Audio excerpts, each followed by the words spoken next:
Պարոն Փաշինյան, ձեր Շարասյան կողմից վրաերթի ենթարկված հղի կնոջ դեպքում մեղադրյալ կա, մեղավոր կա Արամ Նավասարդյանը, որը մինչ օրս ոչ մի օր բանտում չի հայտնվել, ոչ մի օր պատասխանատվության չի ենթարկվել։ Սուրբ Հանա եկեղեցում ձեր մասնակցությամբ միջադեպի դեպքում տուժող չկա, բայց դպրոցական տղան, որն ունի առողջական խնդիրներ, հիմա կալանավայրում է։ Ինչու է ձեր օրոք ժողովրդավարության բաստիոնում Հայաստանում արդարադատությունը ընտրովի եւ պարոն Փաշինյան, դուք ասում եք, որ եթե դուք վարչապետ չընտրվեք, մենք լրագրողներս 4 ժամ հետո մնալու ենք անգործ, հայտնվելու ենք ֆայլաբազարում։ Իսկ մտածել եք, եթե դուք վարչապետ չընտրվեք, դուք ուր եք հայտնվելու, ձեր ընդդիմախոսներն օրինակ ասում են բանտում, նման հեռանկար պատկերացնում եք։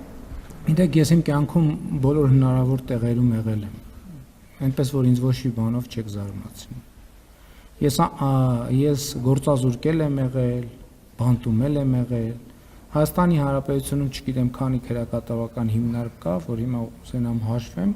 բայց ես ոնց որ թե առնվազն 4-5 քրեակատարական հիմնարկում եղել եմ։ Այսինքն նկատի ունեմ կյանքում տենց իրավիճակներ շատ քիչ կան, որում ես չեմ եղել, այնպես որ որևէ մեկը ինձ դրանով, այդ խոսույթներով չի զարմացնի, այստեղ առանձնահատկությունն է, որ ես մի բանի մասին խոսելիս գիտեմ ինչի մասին եմ խոսում, իսկ բազմաթիվ մարդիկ այդ նույն բանի մասին խոսելիս չգիտեն ինչի մասին են խոսում, որովհետև իրանք այդ բաները տեսել են կինոյում,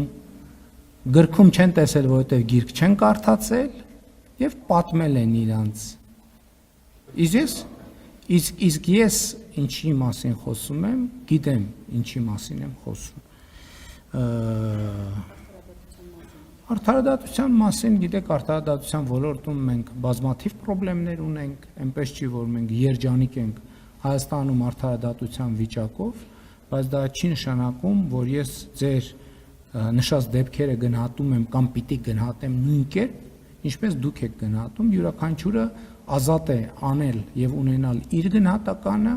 արդարադատության համակարգն էլ պետք է գործի իրավասության շրջանակներում։ Մենք էլ պիտի բարեփոխումներ արդարադատության ոլորտի որպես դրա իրավասությունը ունեցող ինստիտուտներ շարունակենք այնքան ժամանակ, մինչև մենք ավելի լավ, ավելի լուրջ եւ ավելի ամբողջական վերաբերվենք արդարադատությանը։